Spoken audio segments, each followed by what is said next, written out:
Usually when we talk about like a medical diagnosis, there's this expectation of absolute precision. Oh, yeah, definitely. Like it's engineering or something. Exactly. It's like you break your arm, you go to the hospital, they take the x-ray, and it shows that jagged white line on the black background. Right. And the doctor just points at it and says, there it is. That's the problem. It's completely clean. Yeah, the fracture's just undeniable at that point. I mean, it's a binary state. Broken or not broken. Right. And we find a lot of comfort in that cleanliness. Human beings naturally gravitate toward things that can be made visible, things that can just be neatly categorized and shoved into a box. But then you step into the world of neurodevelopment or like deep-seated psychological trauma, and suddenly that pristine x-ray machine is just completely useless. Oh, entirely useless. Yeah. You're looking at a diagnostic landscape that is honestly just murky. I mean, there are no clean lines at all. It is the absolute definition of diagnostic muddy waters. Yeah. Because you're dealing with cascading effects, right? Yeah. You have environmental triggers, you've got generational behavioral patterns. Right. And when we take that metaphor, that breakdown of the clean binary diagnostic system, and we apply it to the concept of absolute morality or family dynamics and generational loyalty. It gets messy really fast. Extremely messy. That murkiness isn't just an inconvenience anymore. It actually becomes a matter of life and death. And that is exactly where we find ourselves today. We are jumping straight into the absolute deep end of one of the most intense, high-stakes family schisms imaginable. Yeah, it really is. So today's deep dive is focusing on Dominique Vida. She has just invoked the ancient rights of kin against her own daughter, Sarah. And as we dig into the fallout of this decision, I want you listening to really think about the architecture of your own life. That's a great way to frame it. Have you ever felt crushed under the weight of your family's expectations?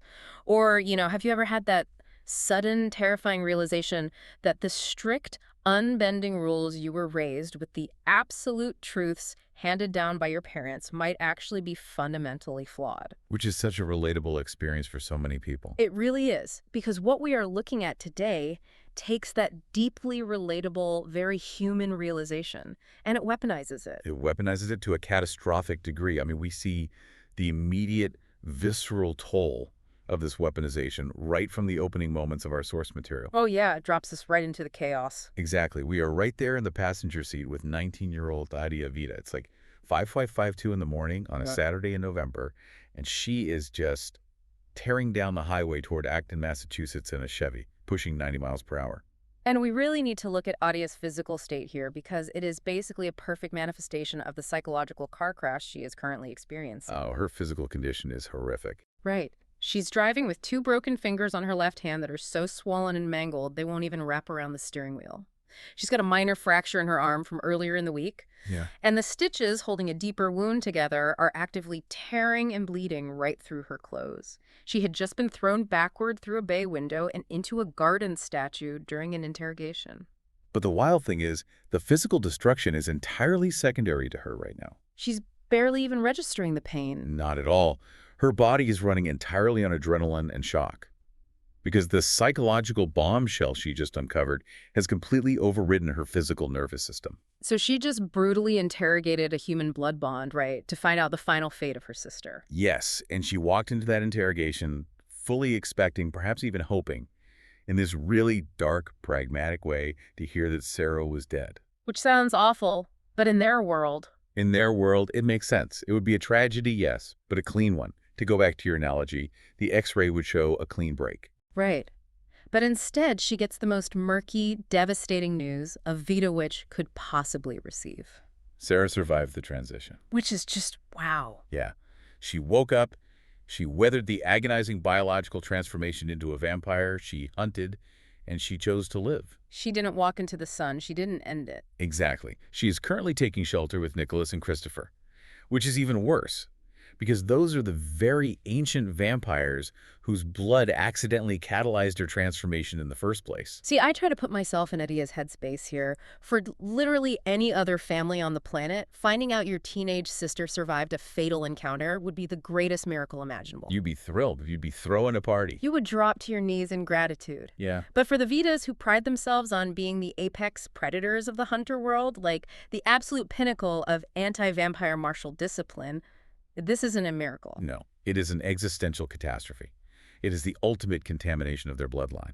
and it forces that immediate gathering at Dominique's house. So Adia pulls up to her mother's home, and we find this incredibly tense, quiet convergence of the surviving lines descended from Macht. And the atmosphere in that kitchen must be just completely suffocating. Oh, without a doubt. You have Dominique sitting at the head of that antique oak table at 6 in the morning, holding court over this incredibly diverse, highly specialized magical brain trust.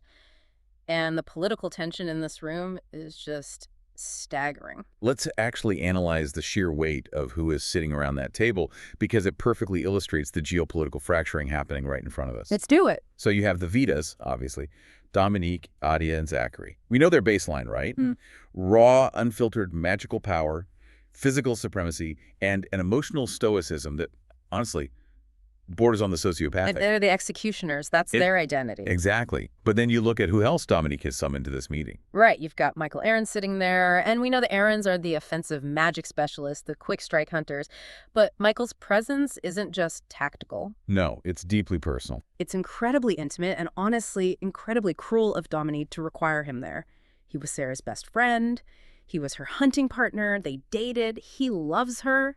Having him at the table while they adjudicate her death sentence is just, it's psychological torture. It really is. But it is entirely calculated on Dominique's part. She is forcing the Aaron line, specifically through Michael, to publicly pledge their loyalty to the dogma over their personal affections. Wow. Just brutal. And then you have the smoke long, represented by Hassana and Karen. Now, the smokes are the healers. They are the absolute pacifists of this hidden society. But they refuse to use violence even to defend themselves. Right. So for them to be summoned to a war council is inherently contradictory to their entire lineage's philosophy. And capping it all off, you have the Marinich line, Evan and Jay, the telepaths, the empaths, the scholars who actually understand the emotional interiority of the vampires they're supposed to be hunting. Which is precisely why the Marinich line struggles so deeply with the act of hunting. I mean, if you can psychically feel the terror or the sadness or the residual humanity of your prey. Oh, man. Yeah, putting a stake through their heart becomes a spiritually annihilating act. Yeah, right. So you have all these distinct philosophies, the executioners, the soldiers, the pacifist healers, and the empathic scholars, all forced into the exact same room. And then Adia walks in, literally bleeding all over the floor, and delivers the unvarnished truth. Sarah is alive, she has fed, and she is with the vampires. And the reactions around the room are exactly what you'd expect for their specific disciplines. Hassana the healer actually slumps in relief because a life was preserved. Right. Evan the empath winces, probably feeling the psychic shockwave of everyone's conflicting emotions in the room. Michael goes completely pale. But Dominique doesn't even flinch. No. The stoicism Dominique displays here is terrifying, but it requires some deep psychological contextualization. We cannot look at Dominique simply as a cold, unfeeling matriarch. We have to look at the history there. Exactly. We have to look at her as a woman whose entire neurological architecture has been completely rewired by compounding trauma. By the age of 40, she has endured the brutal, targeted murders of her parents, her sister, her niece, her nephew, and her husband.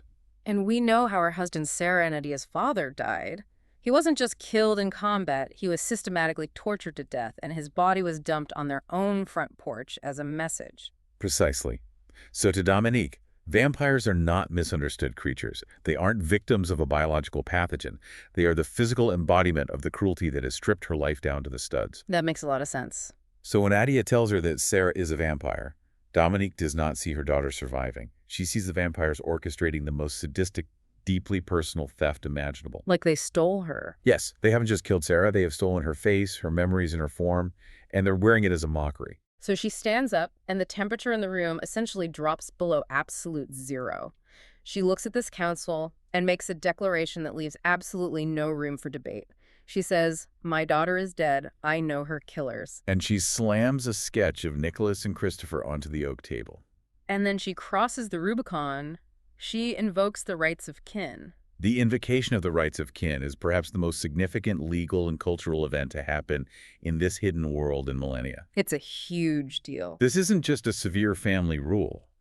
This is a primordial law. It hasn't been spoken aloud in over 1,000 years. It literally predates the invention of written language. Wow. The oral tradition holds that it was first spoken by the original Vida ancestor after witnessing her own mother being slaughtered. And the exact phrasing of the law is so incredibly absolute. It says, when witchkin is slain, there shall be no safe haven, no higher law to protect the guilty.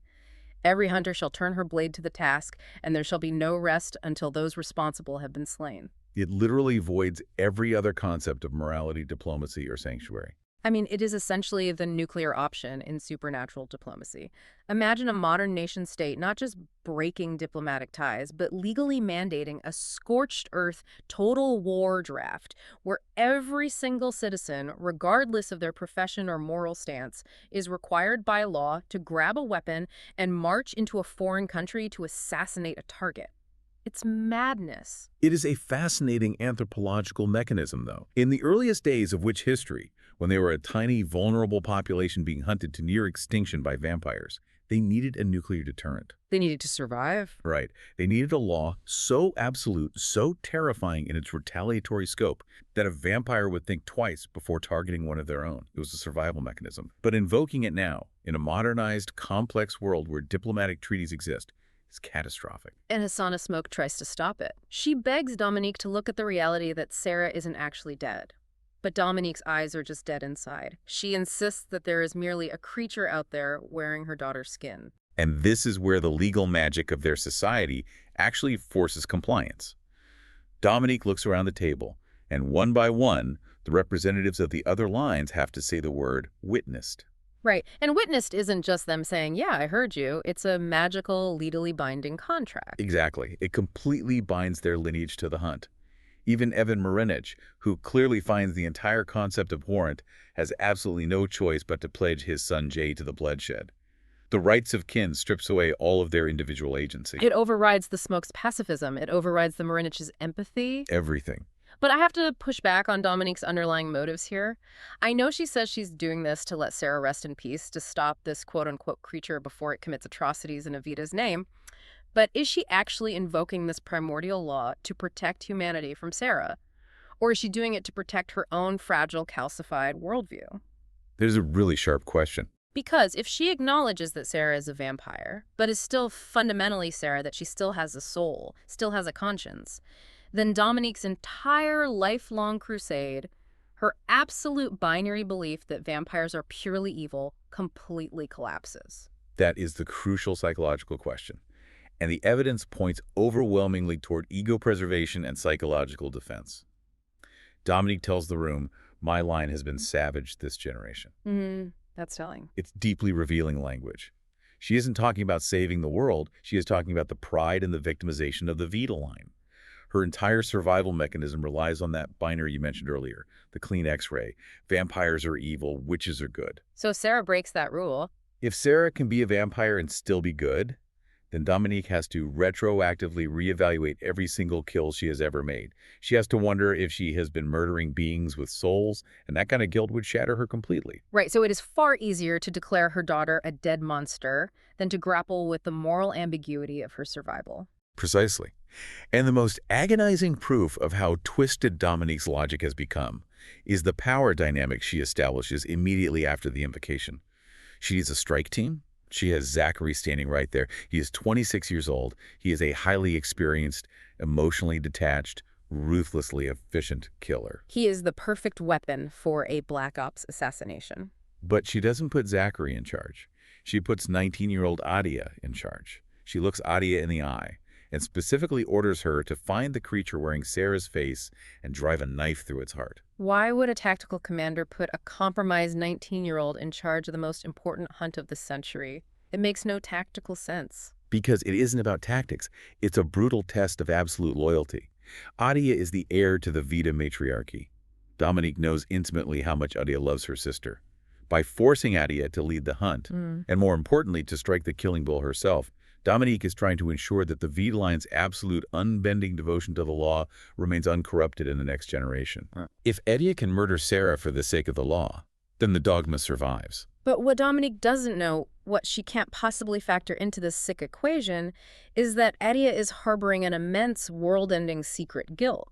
Adia was actually there when Sarah was turned. Yes, and that guilt is the unseen engine driving Adia's reckless forward momentum. Adia had the chance to stop it. She could have let her sister die a human, honoring the Vida way. But in that split second of chaotic violence, Adia turned her back. She deliberately allowed the vampire to give Sarah his blood because, just for a moment, her love for her sister overrode her training. She believed the desperate hope that her sister could be saved. Exactly. So Adia is stepping into this leadership role not as a proud commander, but as someone absolutely consumed by the terror of failing her ancestors, compounded by the visceral, sickening dread of having to physically execute the little sister she failed to protect. It creates an incredibly volatile command structure.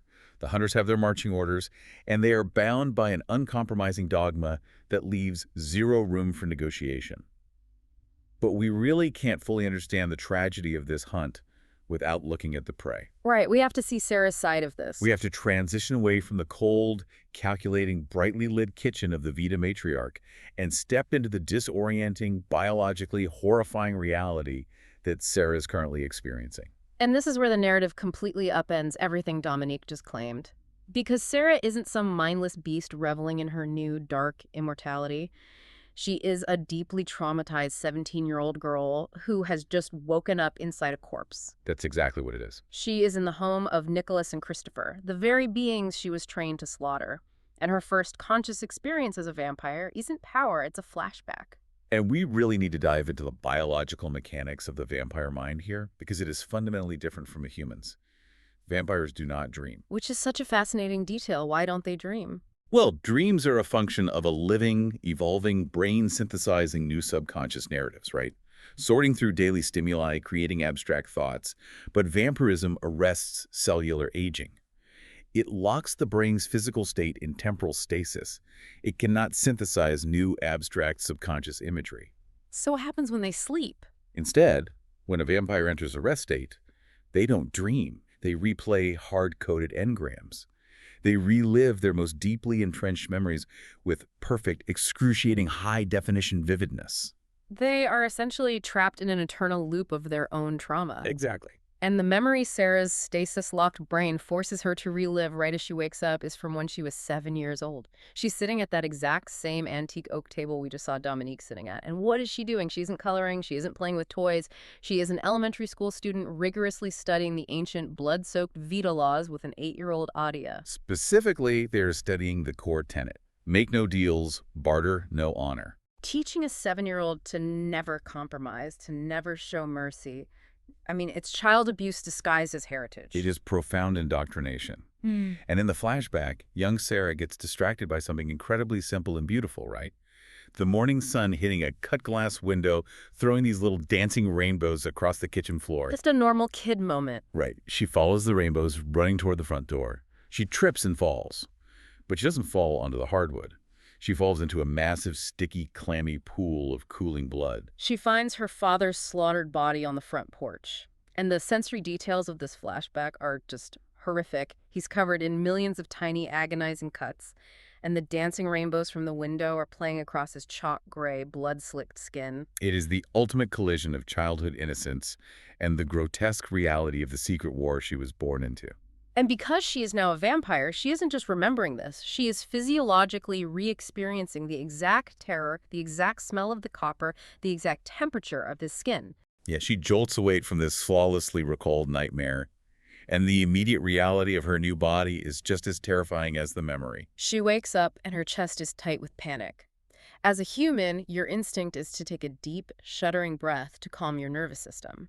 But she has no pulse. Her lungs are completely useless. The autonomic nervous system that regulates human comfort is just gone. And while she is grappling with the sheer claustrophobia of not being able to breathe, her new biological imperative kicks in. The bloodlust hits her. This is the moment where the rubber meets the road regarding Dominique's assertion that Sarah is just a monster now. Sarah's heightened olfactory senses pick up the smell of browning butter and mushrooms.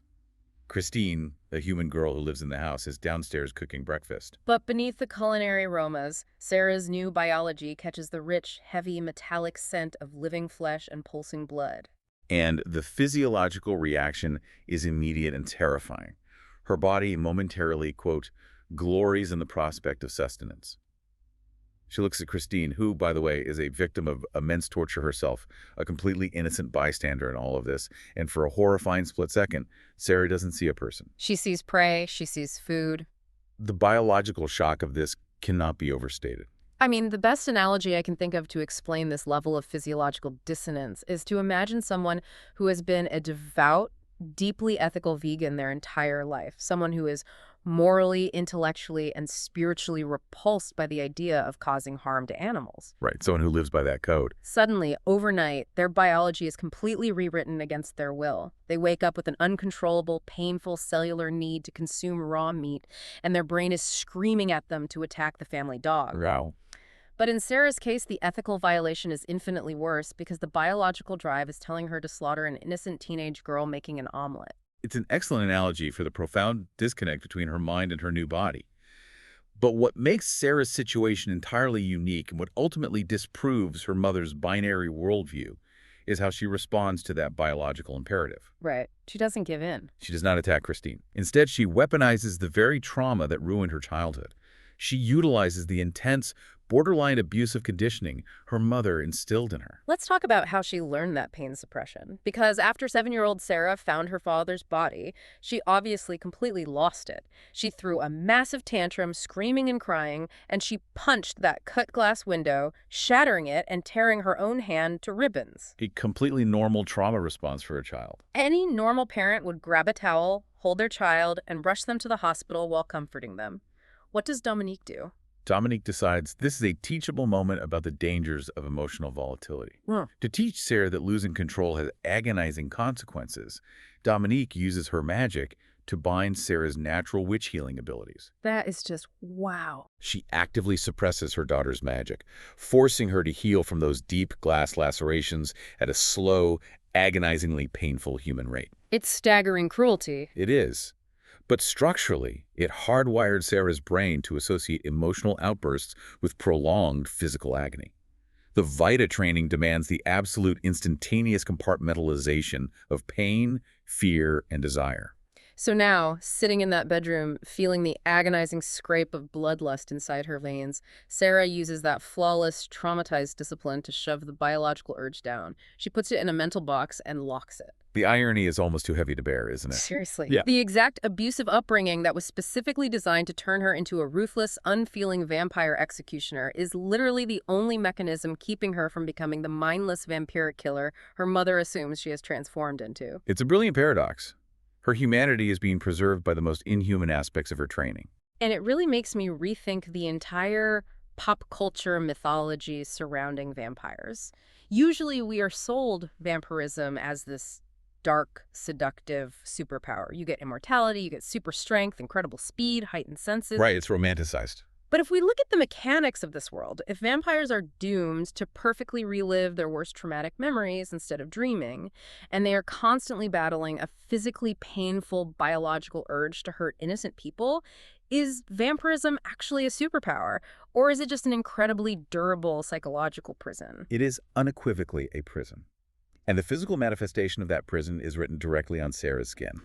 She looks down at her arms and sees the permanent scars she bears. There's a strand of ivy, a rose, and the names Nicholas and Christopher physically etched into her flesh. These are marks left by vampires over the course of her life. Right. And there's a massive cultural disconnect regarding what those marks mean. Because they see it totally differently. Right. Exactly. From a hunter's perspective, those marks are the arrogant branding of a sadistic predator claiming ownership over a victim.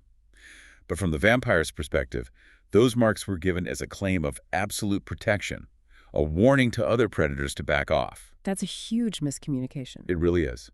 But regardless of the intent, Sarah is forced to wear the literal, unhealing marks of her enemies. She is trapped in a body she fundamentally loathes, biologically tethered to the creatures she was raised to absolutely despise. So she realizes she can't stay there. It's too dangerous for Christine. It's too volatile with Nicholas and Christopher. Sarah's tactical mind kicks in, and she decides she needs to get to Single Earth. Which is a completely logical, albeit tragically naive, plan. We should really unpack what Single Earth is because it's fascinating. It's this massive international organization founded back in the 1900s by the Smoke Line, those pacifist healers we talked about earlier. Yes, the Smokes. Their entire operational thesis is that immortals and mortals can coexist peacefully if the right infrastructure is in place. They forge passports, they set up anonymous bank accounts, they mediate disputes. It's essentially a heavily fortified witness protection program crossed with a supernatural United Nations. The creation of Single Earth was a monumental diplomatic achievement. It provided an alternative to the endless cycle of hunter-vampire warfare. Sarah's logic in wanting to go there is incredibly sound based on modern diplomatic norms. Right, she just wants a safe zone. She wants to reach neutral ground. She knows that Single Earth has programs to teach vampires how to survive without murdering humans, perhaps by feeding on animals, the way Christopher managed to do for 50 years. She views it as an asylum. But she is applying modern, civilized diplomatic logic to a situation that is currently governed by a prehistoric scorched earth law. She severely underestimates the absolute overriding authority of the rights of kin. Because while she is upstairs plotting a peaceful bureaucratic retreat, Adia and Zachary are already mobilizing the strike team. Which brings us to a massive escalation in the conflict. Adia and Zachary drive straight to the local Single Earth haven. Now, we need to understand the gravity of this. Under normal circumstances, hunters are strictly, unequivocally forbidden from taking aggressive action or even unsheathing a weapon on Single Earth grounds. It is sacred sanctuary. Absolutely forbidden. It's the equivalent of a church altar in medieval times or a neutral embassy in modern geopolitics. But the rights of kin act as a supernatural EMP. It voids every treaty, every ceasefire, every diplomatic boundary ever established. The geopolitical ramifications of Adia and Zachary walking through those doors with hostile intent are staggering. Single Earth is built entirely on the foundational promise of absolute sanctuary. By invading it, the Vidas aren't just breaking a local ordinance, they are threatening to destabilize the entire fragile ecosystem of supernatural coexistence globally. It's a house of cards. Exactly. Think about it. If Single Earth cannot guarantee safety from hunters, then vampires have zero incentive to reform, zero incentive to register, and zero incentive to seek peaceful integration. The Vidas are risking a global supernatural world war just to hunt one girl. It's like a rogue black ops team illegally crossing international borders in broad daylight, heavily armed to storm a foreign embassy. It's a breathtaking escalation. They walk in, they split up to cover more ground, and Adia locates Nissa. Nissa is a crucial figure in all of this. She is Christopher's sister, and importantly, she is the vampire who turned Nicholas centuries ago. Yeah. She's incredibly ancient, incredibly powerful, and deeply embedded in the lore of this world. Adia approaches her, and at first she tries to play a psychological game. She attempts to emotionally manipulate Nissa, playing the role of the grieving, confused older sister just desperately looking for closure. She asks Nissa where she can find Sarah. But Nissa is far too old and far too perceptive to fall for a 19-year-old's amateur theatrics. She looks right through Adia's performance and asks her a point-blank, devastating question. She says, "Are you looking for her because she's your sister or because she's your prey?" And that question forces Adia to drop the mask entirely. The time for diplomacy is over. Adia tells Nissa flat out that she needs her to come with them as a hostage to draw Sarah out. Nissa is genuinely shocked by the coldness of it. She asks, "You would really kill your own sister?" And Adia just says, Without missing a beat, she replies, "In a heartbeat, before I let her kill anyone else." but this is where the narrative shows us the immense crack in the Vida armor. We get a glimpse into Adia's internal biological response, and it is a stark, fascinating contrast to the tough, uncompromising dialogue she's delivering. Oh, she's struggling inside. Externally, she sounds like a perfect Vida executioner, but internally, her heartbeat is erratic and rapid with pure terror. Her stomach is physically twisting in knots. Exactly. She is terrified of failing Dominique, terrified of failing the ancestors, but the actual physical notion of driving a blade between her little sister's ribs is inducing a severe psychosomatic revulsion. She doesn't want to do this. But she doesn't know how to stop. Because she lacks the tools to process that grief and fear, she converts it into rage. She utilizes anger as a highly volatile, double-edged sword just to keep her legs moving forward. And she really weaponizes that rage against Nissa. She starts taunting her, calling her weak, mocking her for pretending to be some enlightened pacifist hiding in Single Earth while she let her brothers take Sarah out into the field to learn how to hunt. She pushes Nissa's buttons perfectly, distracting her. Which allows Zachary to execute a flawless ambush. Zachary sneaks up behind this ancient, incredibly powerful vampire, grabs her by the throat and completely neutralizes her.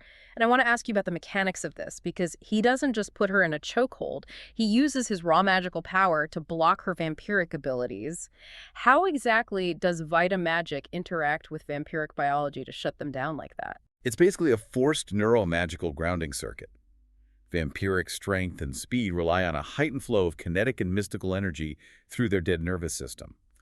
Vita magic, particularly the raw power Zachary possesses, acts like a massive surge of static electricity that overwhelms and shorts out those neural pathways. That's incredibly cool. Yeah, by maintaining physical contact and pumping his raw power into her, he is effectively paralyzing the magical conductivity of her body, rendering her as physically vulnerable as a human. It's incredibly efficient. It looks like they've won. They've secured a high-value hostage to trade for Sarah. But then, the absolute last thing anyone expects happens. Total chaos erupts from the sidelines. A human blood bond named Heather throws herself into the fray. And Heather is described as diminutive. She weighs maybe 90 pounds soaking wet, but she throws herself at Zachary in this suicidal, terrifying whirlwind of fury. She's armed with nothing but a tiny X-Acto knife, but she manages to slash a deep, bleeding gash straight across Zachary's arm. The sheer audacity of the attack completely breaks Zachary's concentration, disrupting the grounding circuit he had on Nyssa. The magical block drops for just a fraction of a second, but that is all an ancient vampire needs. Nyssa instantly teleports away, escaping the ambush. So they lose their primary target. But Zachary, who is essentially a Terminator at this point, completely ignores the fact that his arm has just been sliced open and is pouring blood. He pivots effortlessly, sweeps behind Heather, grabs her tiny wrist, slaps his hand over her throat, and hits her with a massive concussive blast of raw magical energy. He just takes her out instantly. Completely short-circuits her brain and knocks her out cold. He then just casually heaves this unconscious human girl over his massive shoulder like a sack of potatoes. And this is exactly the moment when Hasana Smokes, the pacifist healer who desperately tried to stop Dominique from invoking the rights of kin back at the kitchen table, finally arrives on the scene. Oh, she must be livid. She is absolutely horrified. She confronts Adia and Zachary, demanding they drop the girl. She explicitly tells them they have crossed a massive line, that they absolutely cannot kidnap an innocent human girl out of a single Earth sanctuary. But Adia is so deep in the dogma, she legally lawyers the healer. Adia looks at Hasana and argues that because Heather, the human, initiated the physical attack against Zachary with a weapon, Heather violated single Earth's core commandments of nonviolence. It's just such a stretch. Therefore, according to the strictest interpretation of the bylaws, Heather is no longer protected by the Haven Sanctuary. It is a staggering display of dark, technical loophole logic. Adia is using the bureaucratic language of peace to justify a violent abduction. I have to pause here because the hypocrisy is just blinding. Yeah. The entire foundational mythology of the Vida line, the reason they endure the abusive training, the reason they believe they are the righteous apex predators, is that they are the quote-unquote good guys protecting innocent humanity from the monstrous predators of the night. Right. But right now, we are watching them violently assault an unconscious, 90-pound human girl, drag her out of a safe haven, and throw her into the back of a Chevy to use as bait. Doesn't this violently invalidate their entire moral high ground? It absolutely obliterates it, and that obliteration is entirely intentional on the part of the narrative. The hunter's dogma has completely blinded them to their own monstrosity.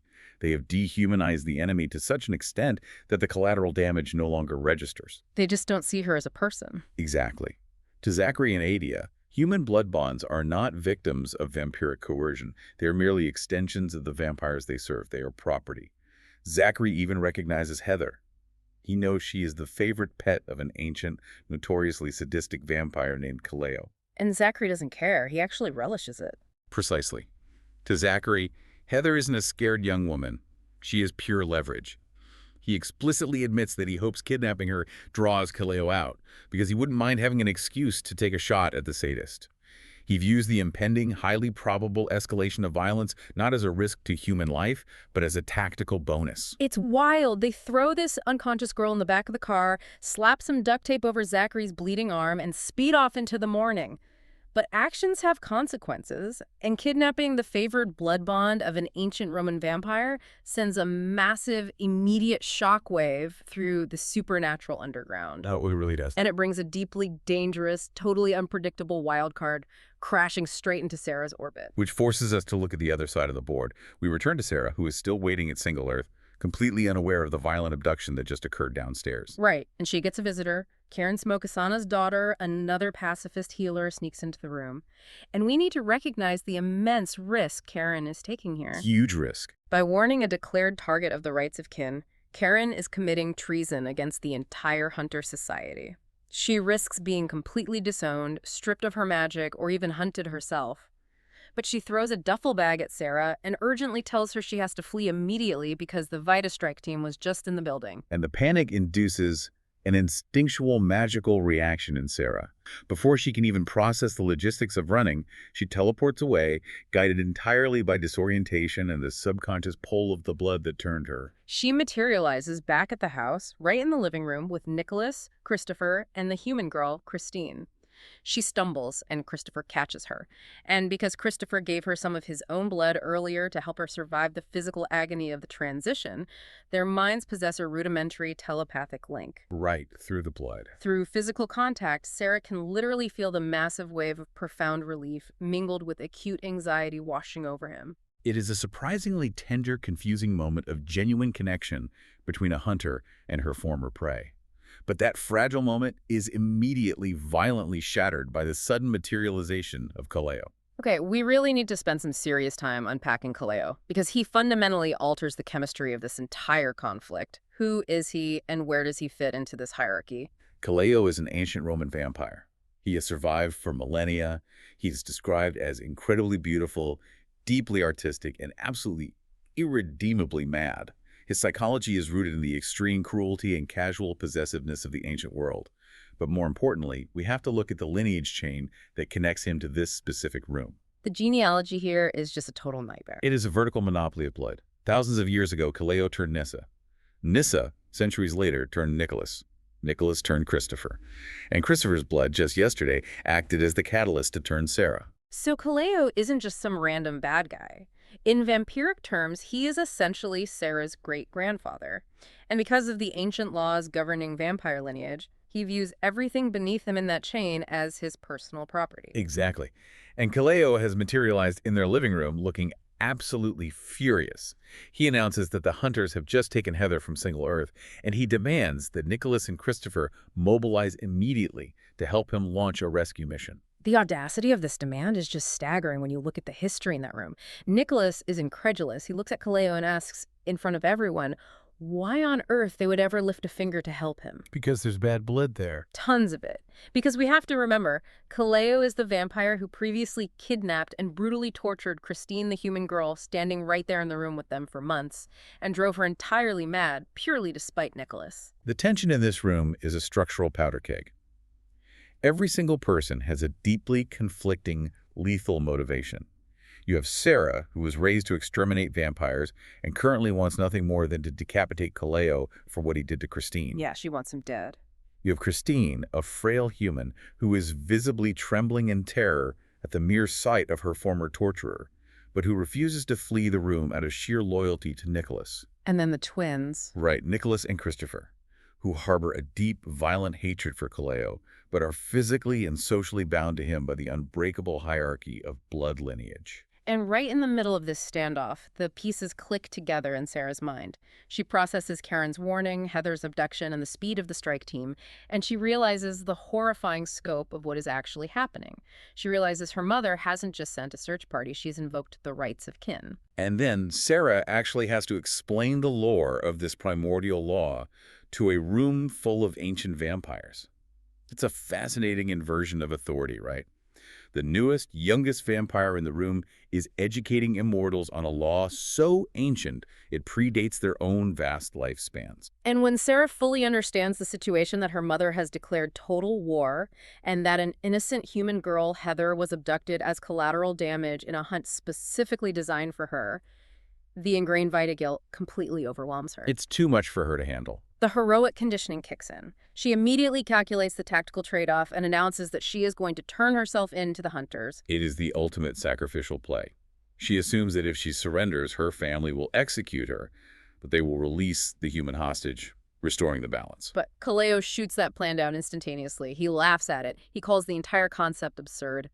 Sarah tries to argue the logic with him. She says that once the hunters have their primary target, they won't need the bait anymore. They'll let Heather go. And Kaleo's response is chilling. Totally chilling. He looks at her and says, "On the contrary, Heather means a great deal to me, and I have no intention of letting her be killed. But neither do I intend to let them have you." This is where Christine, the deeply traumatized human girl, displays an incredible reservoir of bravery. Despite her absolute terror of Kaleo, she steps forward and challenges him. That takes guts. It really does. She asks him why he even cares what happens to Sarah.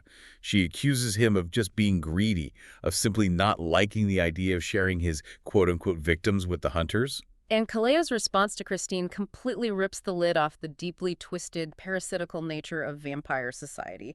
He looks down at this human girl he broke and he says, "Do you think, little girl, that the fact that she has been my enemy negates the fact that she has my blood?" It perfectly articulates his psychology. Blood equates to absolute ownership. It doesn't matter that Sarah hates him. It doesn't matter that she wants to kill him. Because his blood flows in her dead veins, she belongs to his house. It's like a wildly toxic corporate monopoly. Imagine a ruthless CEO, Kaleo, who holds the pensions for every single employee in the company. If you try to take the CEO down, or if the CEO's reputation is threatened, he doesn't care about the workers' well-being. He just flexes his absolute authority to protect his assets. That's a spot-on analogy. Because here's the most stunning, game-changing caveat revealed in this entire scene.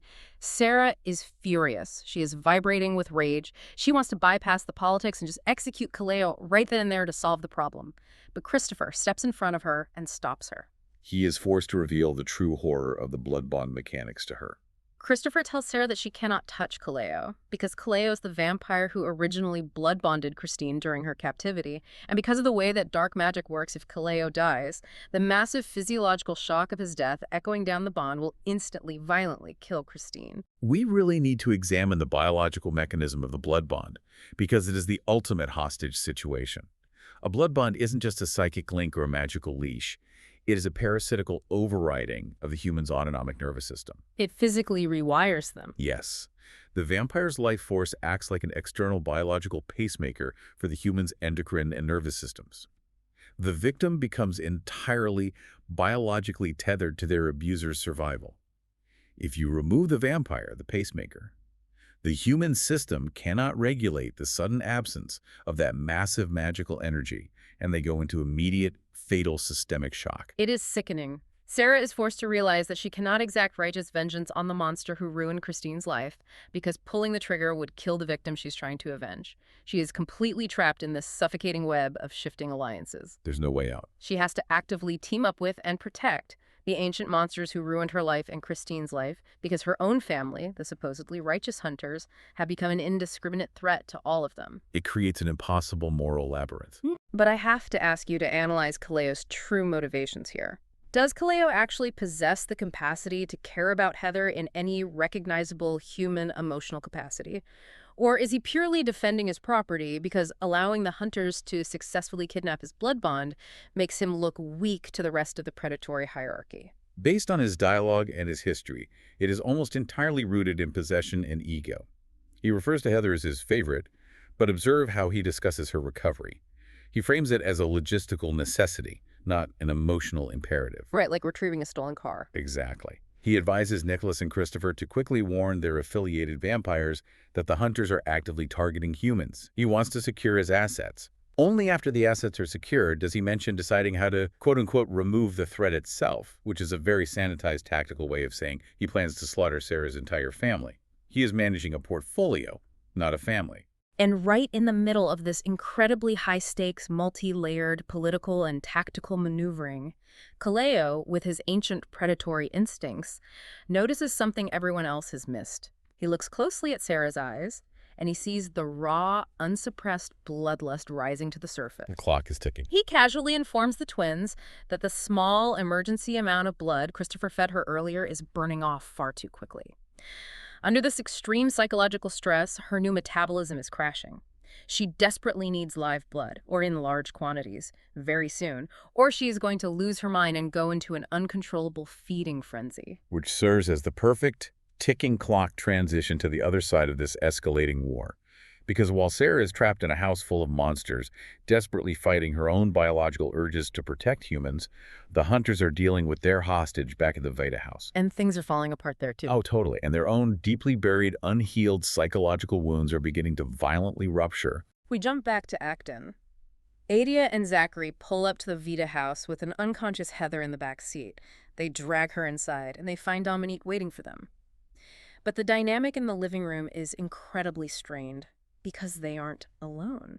Jay Marinich, the telepath, is still there. And shockingly, Robert Richards is there. Robert's presence is a fantastic narrative complication. Yeah. Robert is a human. More specifically, he is Christine's older brother. The girl trapped with the vampires. Exactly. But Robert is entirely oblivious to the reality of the situation.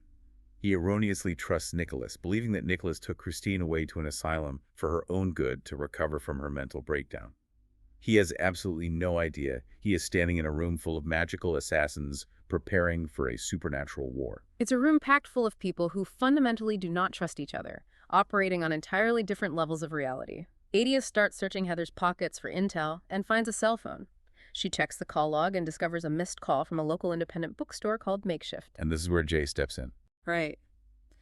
Jay Marinich, seemingly helpful, strongly suggests that Adia should go investigate the bookstore in person, while the rest of them stay behind at the house to guard the hostage. And we really must analyze Jay's behavior in this scene, because on the surface, he appears to be the most annoying, inappropriate person to have in a tense hostage negotiation. Oh, he is infuriating.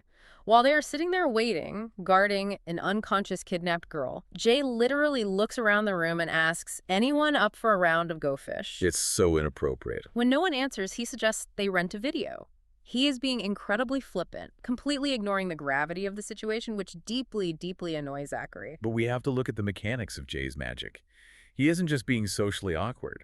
He is deploying a necessary psychological defense mechanism. Thank you. Jay's a powerful empath and telepath. Oh, I see where this is going. Imagine what the psychic environment of that living room feels like to him. He is sitting next to an incredibly angry, tightly wound killer in Zachary. He has an unconscious blood bond radiating suppressed terror and trauma. He has a profoundly confused, anxious human in Robert. It must be overwhelming. The psychic noise in that room must be absolutely deafening, like standing next to a jet engine of negative emotion. Jay is using humor and flippancy as a cognitive firewall to create distance, to keep himself from drowning in their collective trauma. That makes so much sense. He's bleeding off the psychic pressure. But Zachary doesn't have a firewall. Zachary can't take it. The physical and magical exertion of fighting the ancient vampire and knocking Heather out has caught up with him. He's developed a splitting, blinding headache and intense nausea. He's hitting a wall. He abruptly leaves the living room, walks into the den, and collapses onto the couch to rest. But the moment he closes his eyes, the absolute stress of the day completely fractures his ironclad Vida discipline. He is hit with a severe, paralyzing PTSD flashback. And this sequence is arguably one of the most heartbreaking, illuminating passages we have regarding the psychological toll of the Hunter Society.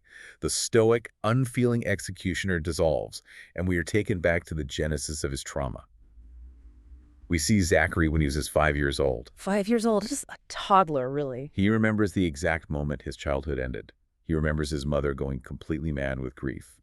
And the memory specifically notes that she was screaming and sobbing in a way that Vitas are explicitly taught never to do.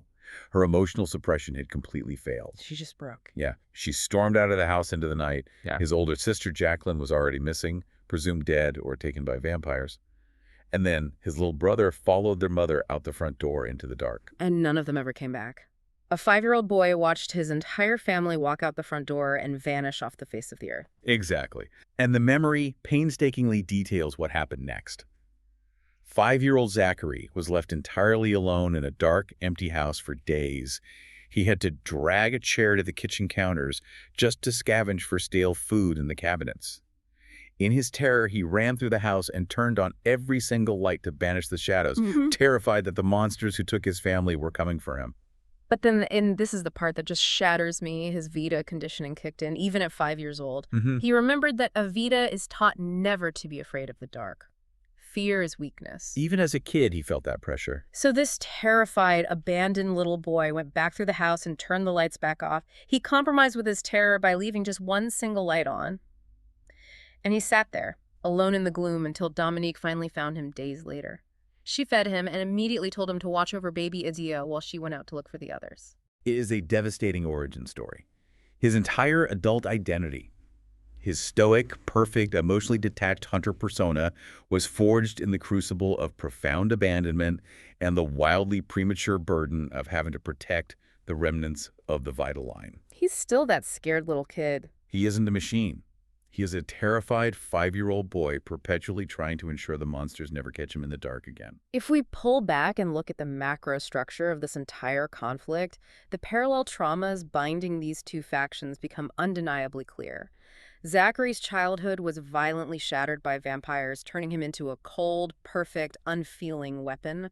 Sarah's childhood was violently shattered by vampires murdering her father, leading her down the exact same path of emotional suppression and martial perfection. That's a mirror image? Both of them were completely trapped in an endless cycle of retaliatory violence that was orchestrated by the generations that came before them. It functions exactly like a generational curse. It is a blood feud that has burned for so many centuries that the current participants, Sarah, Zachary, Adia, don't even fully comprehend why they are fighting anymore. They aren't fighting for a better future. They are fighting because the ancient words demand it.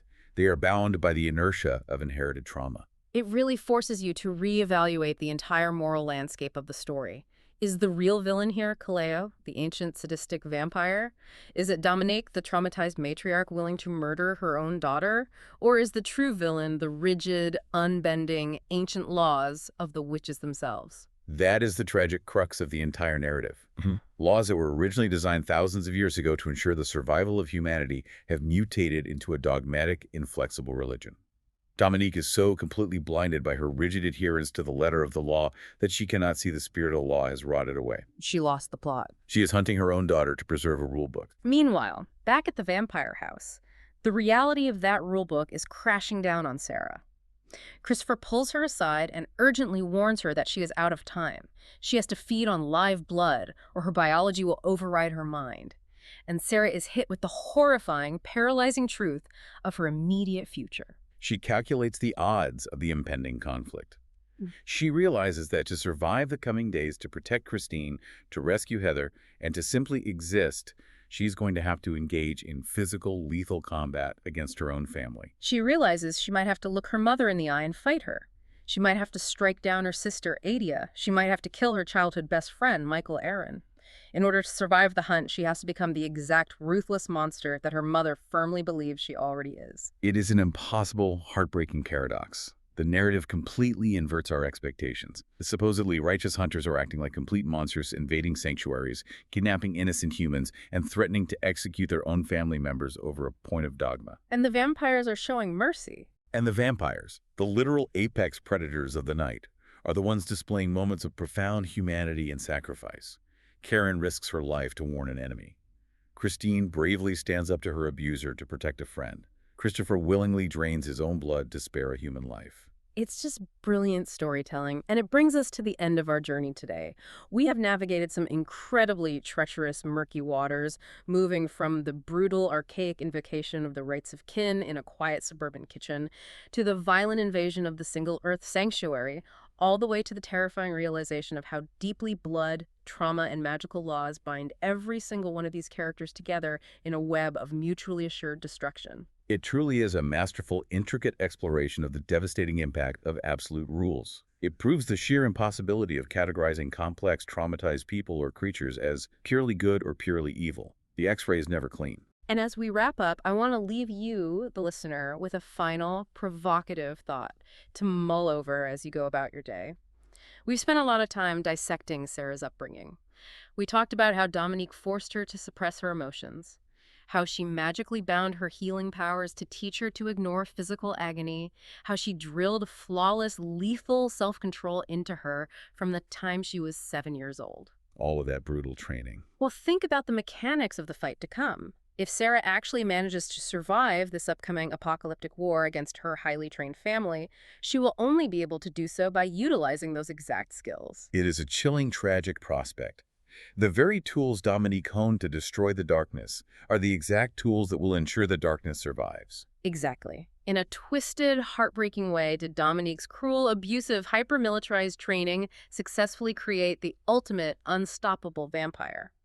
The perfect predator, immune to pain and hesitation, forged by a mother's own hand. That is a terrifying thought. So think about that dynamic in the context of your own life. Think about the coping mechanisms, the thick skin, or the sharp edges you developed from the most difficult, perhaps the most toxic parts of your past. Are those hard-won skills actually helping you break your cycles and heal? Or are they just making you incredibly efficient at surviving inside of them? We started this deep dive talking about X-rays, about that human desire for clean breaks, clear diagnoses, and easy answers. But as we've seen today, when you look closely at the bones of a family, you rarely, if ever, find clean lines. You find compound fractures that healed wrong. You find deep, aching scars that throb when the pressure drops, and old breaks that were never properly set but just ignored. The Vida family isn't suffering from a clean, easily treatable break. They are suffering from a deep generational sickness in the marrow. And until they're willing to put down the law books, look past the dogma, and examine the muddy, terrifying waters of their own trauma, the bleeding is never, ever going to stop. Thank you for joining us on this deep dive.